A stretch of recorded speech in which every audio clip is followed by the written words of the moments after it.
Welcome to another episode of Class Haven Farms. So what have we got going on today? Well, today we are continuing to work on the Allis Chalmers and see if we can't get it running. So I'm going to walk you guys through what I've done up to this point and let you see kind of where I'm stuck at with getting this whole thing running. So stay tuned.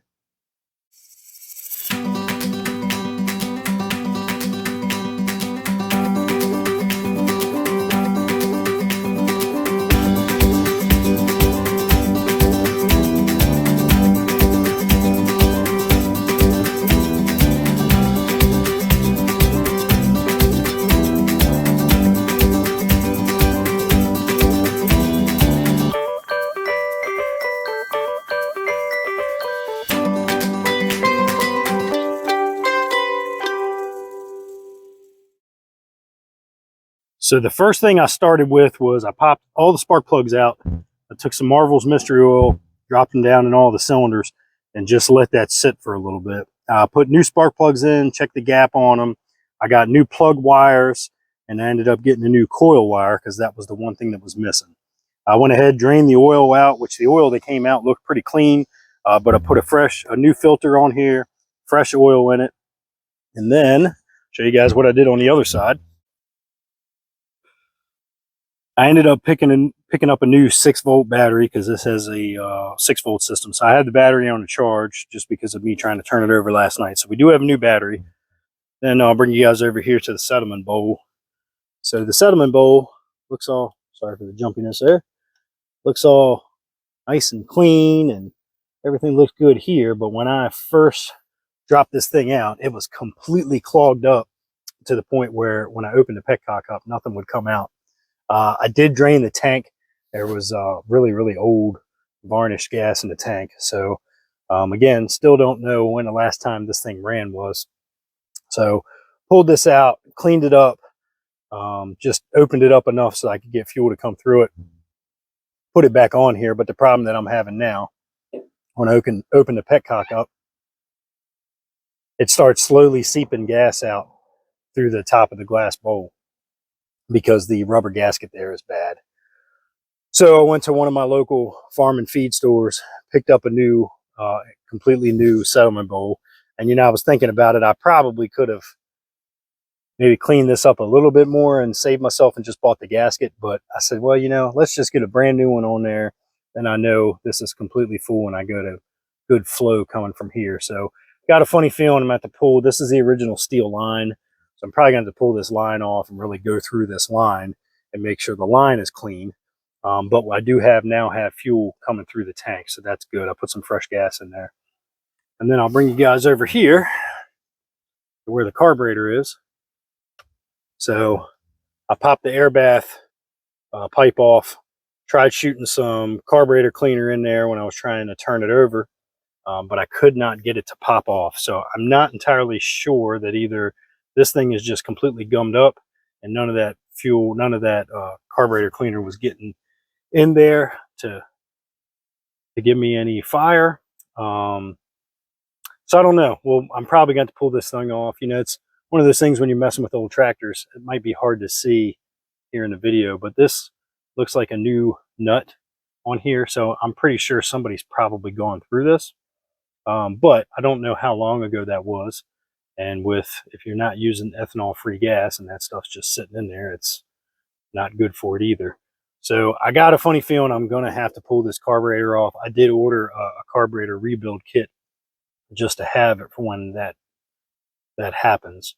But I'm about 90% positive that thing's going to end up having to come off. The good news is this thing did turn over. So the engine is free. So that is good. And as I said, I put that Marvel's mystery oil in each one of the cylinders, mainly just give it some extra lubrication, because as you're trying to turn these things over, I mean, it's not like they're getting a fire and they're getting that oil to shoot up through the cylinders and lube it. So I tried to at least put some of that Marvel's mystery oil in there so I have something, so it's not just dry rings that who knows how long they've been sitting there. But like I said, the good news is it did turn over.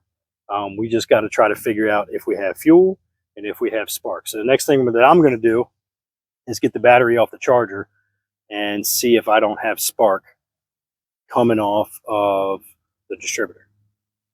All right, so we're going to try to see if we get any spark here. These old tractors, the way you start them, these Allis Chalmers. So this switch here is for your ignition. This actually turns on your light. So I do have one light working.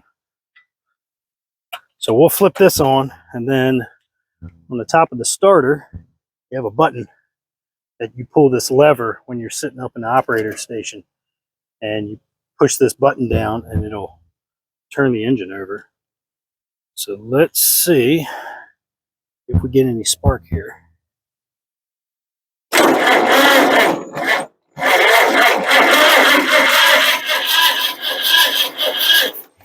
Nope, not getting any spark. So, yep, that's going to be where I'm dead in the water now. I don't want you guys to think that I'm giving up when I say I'm dead in the water, but mainly I'm dead in the water because, one, I'm running out of time for today to be able to really mess with it anymore. And two, because obviously I'm going to need to order more parts in order to get this thing straight. So this is one of the things when you're going over old tractors, and especially stuff that people have maybe tinkered with before. I do think somebody was probably trying to get this running at some point in time. This coil here is a Napa coil, and looking at the sticker on it, the sticker is pretty shiny when you wipe the dust off of it. The battery, the original battery that was in here, was from 2016, so not that long ago. So I would venture to say that this thing was running sometime before 2016 or right around that time frame. And again, I don't have any more history on it because the old man that used to own this passed away.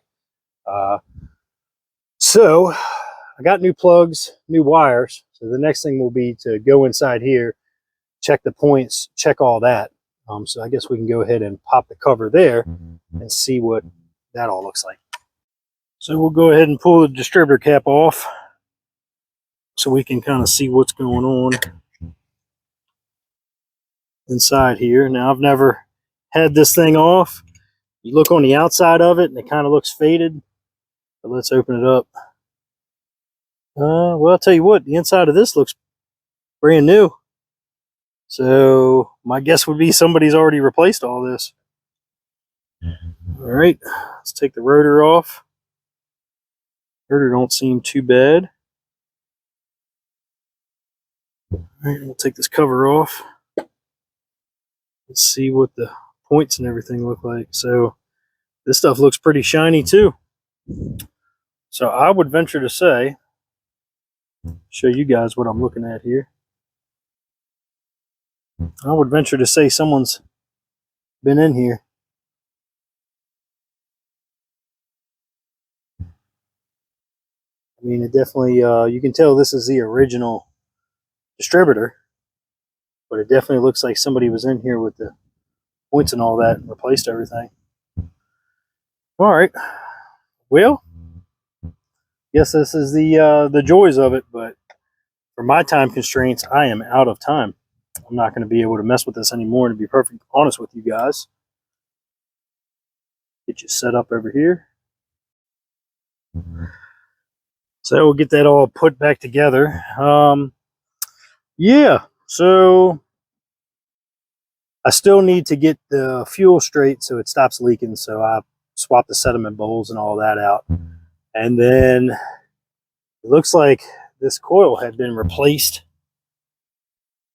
at some point in time. It looks like points and condenser were done. But I'm definitely not getting spark. So back to the drawing board on that. Oh, we'll figure it out. But while I got you guys here, figure I'll walk you over real quick. I got the turkeys moved out. Now, if you guys remember, we did a video a couple weeks ago when the turkeys came in, and we got 6 total. I ended up losing 4 of them. That was when it was really, really hot, and they sat. The baby chicks sat in the post office for a long period of time over by BWI Airport when they were flown in. I can't grab one of these guys for you. They're getting pretty big. Come here. All right, come here.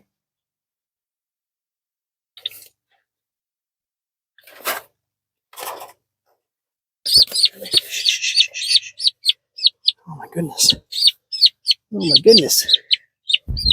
You're okay. Kind of see. Get a little big. What do you think, huh? You're okay. Shh. I know. I know. Oh, you just pooped on me. Good thing a chicken whisperer wasn't here to see that, huh? So yeah, so we got 2 turkeys left. So basically, we have Thanksgiving and Christmas. That's going to be their names. Just don't know which one's going to be which yet. So, as I said, I mean, we had 2 turkeys that made it out of 6. Now, I will say Meyer Hatchery was good about it. There was no problems getting a refund because the 4 turkeys we pretty much lost within a 48-hour. Actually, I take that back. 3 of them we lost within a 48-hour period. The 4th one, the kids and I tried to nurse it along, but it ended up coming up with a gimp leg, and then the one good leg went gimp, and it was just getting to a point where there was nothing that I could do for it. So that's why we're down to 2. It's been a while since I've talked about the baby chicks and all that. So if you remember, with those 6 turkeys, we got 4 baby chicks. Now, one of them died in shipping before I even got the box.